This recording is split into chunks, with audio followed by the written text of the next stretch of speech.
이사야 54장을 보십시다.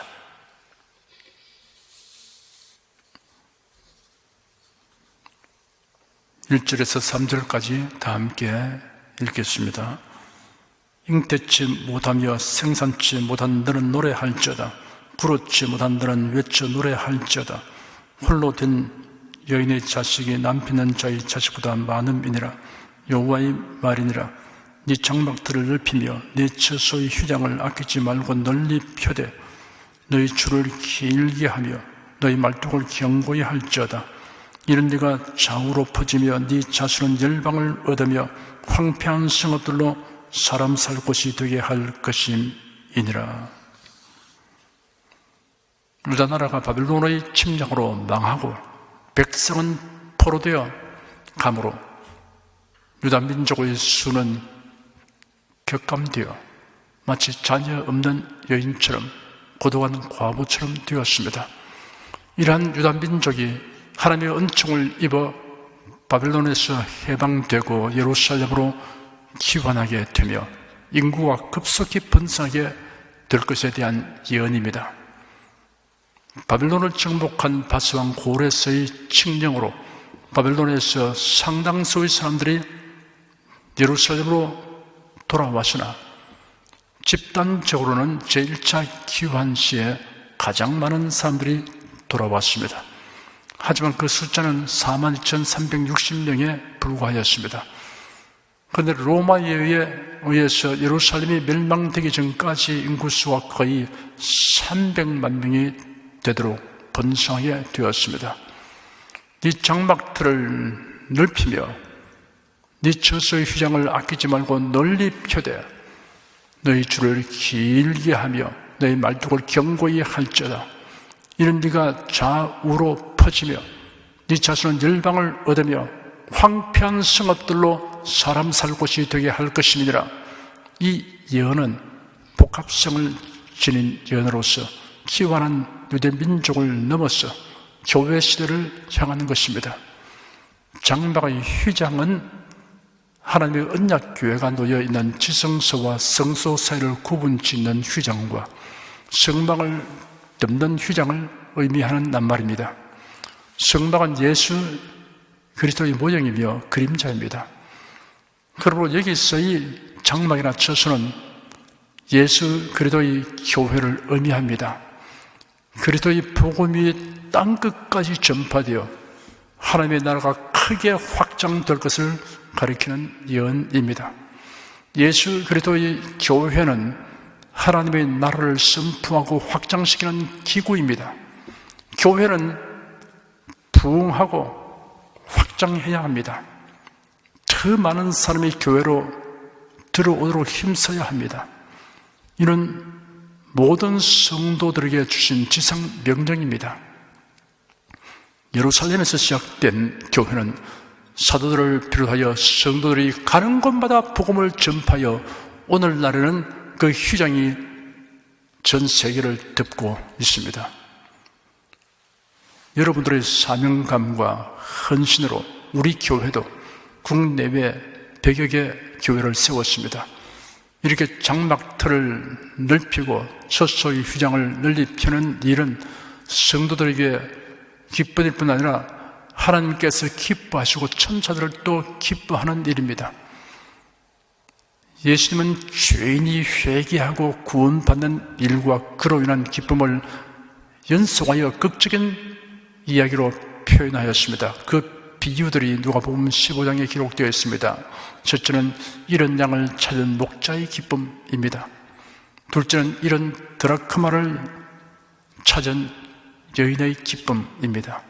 셋째는 돌아온 탕자를 맞이하는 아버지의 기쁨입니다. 저와 여러분은 성령님의 권능을 힘입어 장막들을 넓히고 처소의 휘장을 널리 펴는 일에 더욱 힘쓰며 살아갑시다. 다니엘서 12장 3절에는 지혜 있는 자는 공창의 빛과 같이 빛날 것이요 많은 사람을 옳은대로 돌아오게 한 자는 별과 같이 영원토록 비치리라 하였습니다. 4절에서 6절까지 다 같이 읽겠습니다.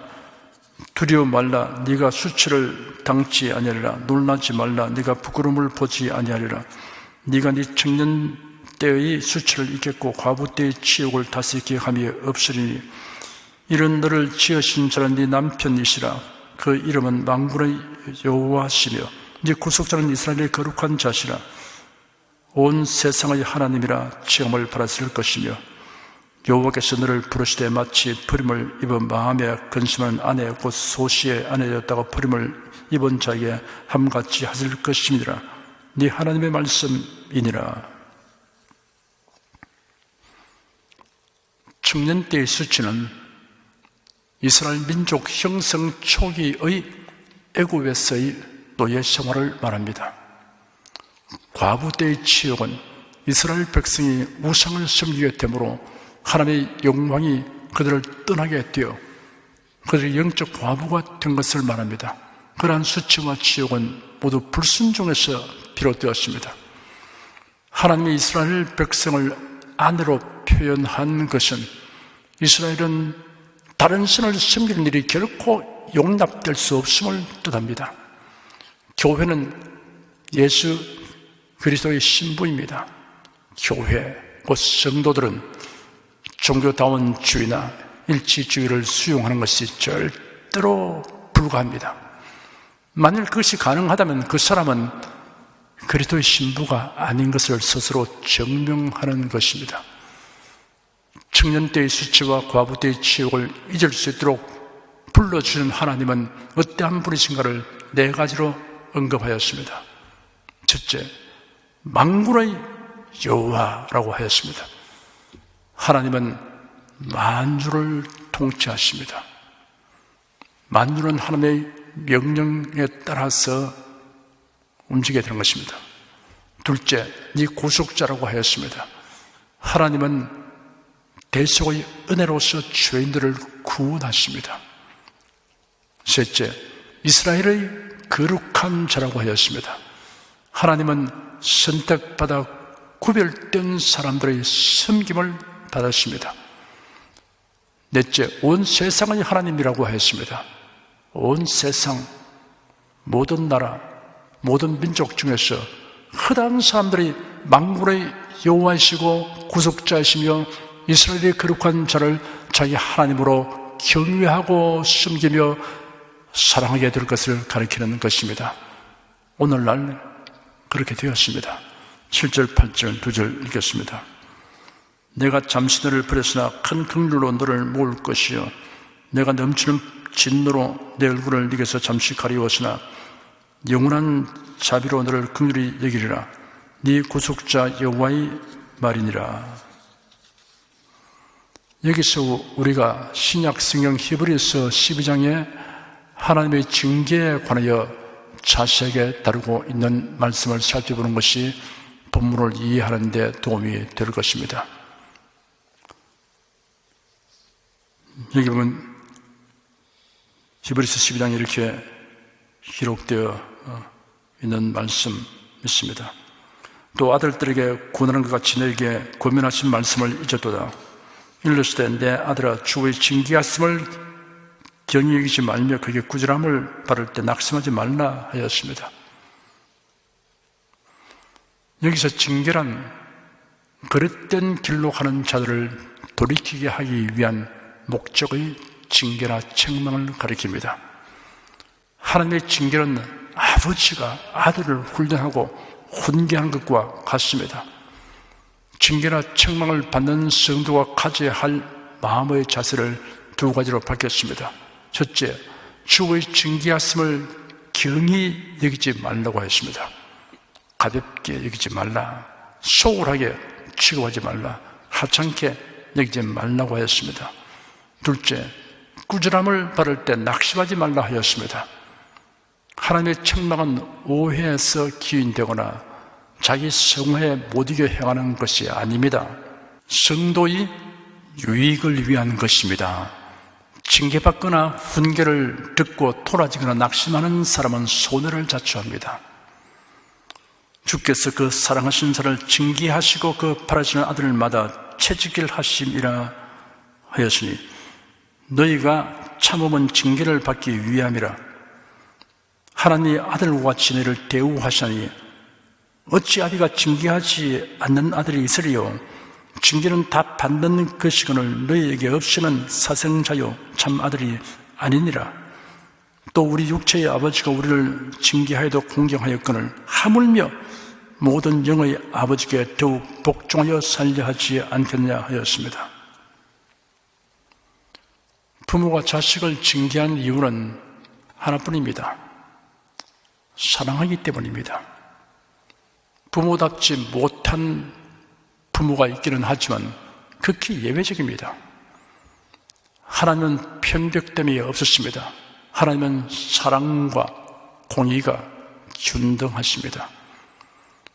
그러므로 하나님이 징계하시면 토라지거나 낙심하지 말고 잘 수용해야 합니다. 징계를 통하여 하나님을 더욱 공경하고 하나님께 더욱 복종하게 된다면 징계의 목적이 온전히 이루어지게 됩니다. 만일 하나님을 거역하여도 징계가 없다면 하나님의 자녀가 아니라는 뜻입니다.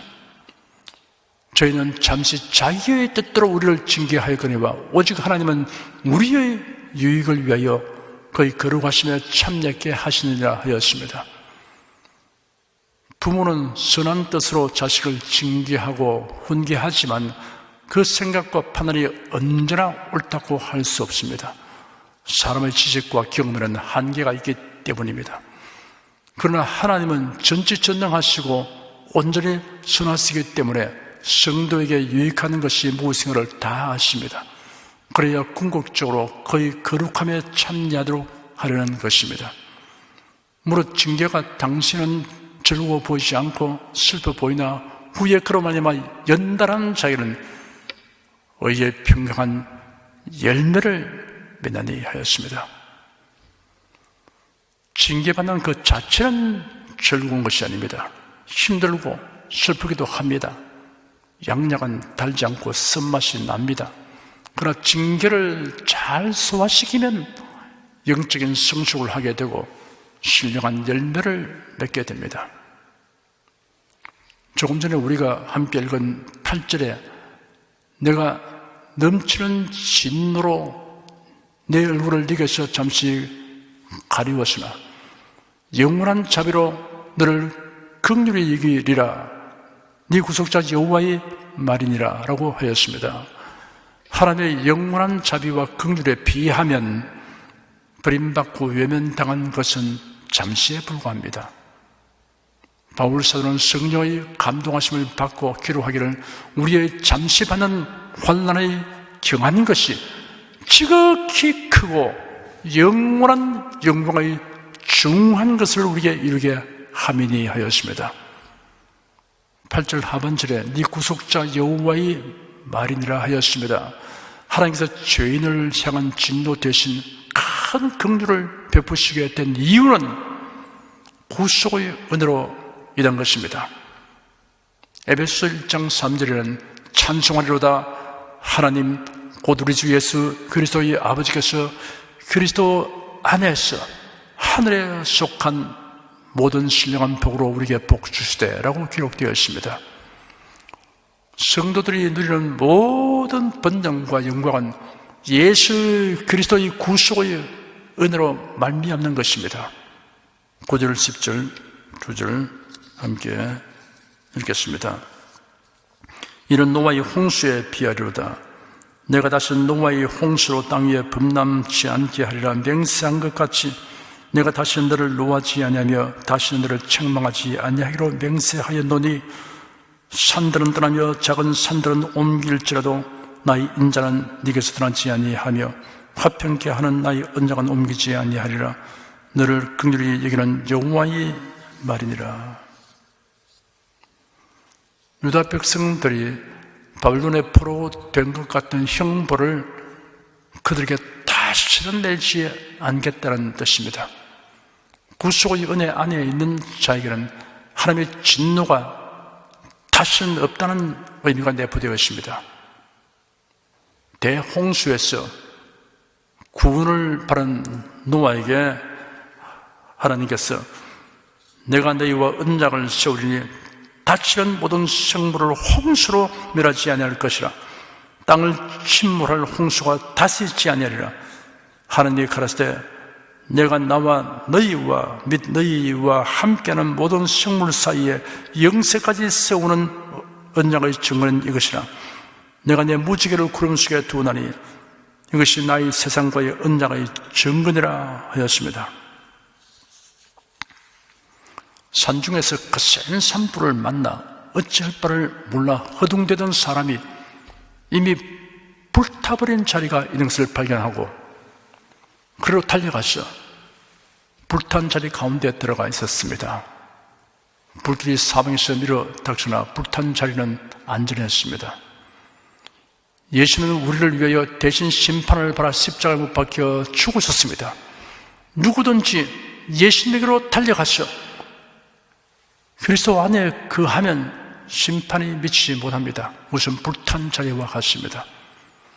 산들은 떠나며 작은 산들은 옮길지라도 나의 인자는 네게서 떠나지 아니하며 화평케 하는 나의 언약은 옮기지 아니하리라. 너를 긍휼히 여기는 여호와의 말이니라 하였습니다. 구속받은 자에 대한 하나님의 인자와 언약은 비록 산이 떠나며 옮길지라도 변하지 않습니다. 11절에서 17절까지 읽겠습니다. 너 곤고하며 강풍에 유동하여 안위를 받지 못한 자여, 보라, 내가 화려한 채식으로 네 돌 사이에 더하며 청옥으로 네 기초를 쌓으며 홍보석으로 네 성첩을 지으며 승주석으로 네 성문을 만들고 네 지경을 다 보석으로 꾸밀 것이며 네 모든 자녀는 여호와의 교훈을 바랄 것이니 네 자녀는 크게 평강할 것이며 너는 의로웠을 것이며 학대가 네게서 멀어질 것인즉 네가 두려워 아니할 것이며 공포 그것도 너를 가까이 못할 것이라. 그들이 몰지라도 나로 말미암지 아니한 것이니 누구든지 모여 너를 치는 자는 너를 위하여 패망하리라. 숯불을 불어서 자기가 쓸만한 기계를 제조하는 장인도 내가 창조하였고 파괴하며 진멸하는 자도 내가 창조하였은즉 물은 너를 치려고 죄든 기회가 날카롭지 못할 것이라. 무릇 일어난 너를 대적하여 송사하는 시는 네게 정죄를 당하리니 이런 여호와의 종들의 기업이요 이런 그들이 네게서 얻은 의인이라. 여호와의 말이니라. 오랫동안의 포로 생활을 통해서 광풍에 시달린 자와 같은 유다 백성이 그들의 본당에서 경험하게 될 복이 7가지로 예언되었습니다. 첫째, 예루살렘이 아름답게 단장될 것입니다. 둘째, 하나님의 말씀이 생활화되고 평화를 누릴 것입니다. 셋째, 하나님과 올바른 관계를 가지게 될 것입니다. 넷째, 압제받는 일이 없을 것입니다. 다섯째, 두렵게 하는 것이 없을 것입니다. 여섯째, 대적자를 하나님께서 심판하실 것입니다. 일곱째, 이 모든 것은 하나님의 주신 의와 기업입니다. 유다 백성에 대한 이러한 예언에는 구속받은 성도들이 누릴 복이 암시되어 있습니다. 첫째, 새 예루살렘에서 살게 됩니다. 둘째, 그리스도의 말씀이 삶의 원리가 됩니다. 셋째, 하나님과 올바른 관계 속에 살게 됩니다. 넷째, 사탄의 권세가 미치지 못합니다. 다섯째, 두려워할 것이 전혀 없게 됩니다. 여섯째, 성도를 대적하는 자를 하나님께서 심판하십니다. 일곱째, 이 모든 것은 하나님이 주신 의와 기업입니다. 기도하겠습니다. 하나님께서 우리를 사랑하시고 때를 따라 돕는 은혜를 주니 감사합니다. 사람이 떡으로만 살 것이 아니요 하나님의 입으로 나는 모든 말씀으로 살 것이라고 하신 대로 우리가 하나님의 말씀을 상고하면 우리 영혼의 힘을 얻게 됨을 감사합니다.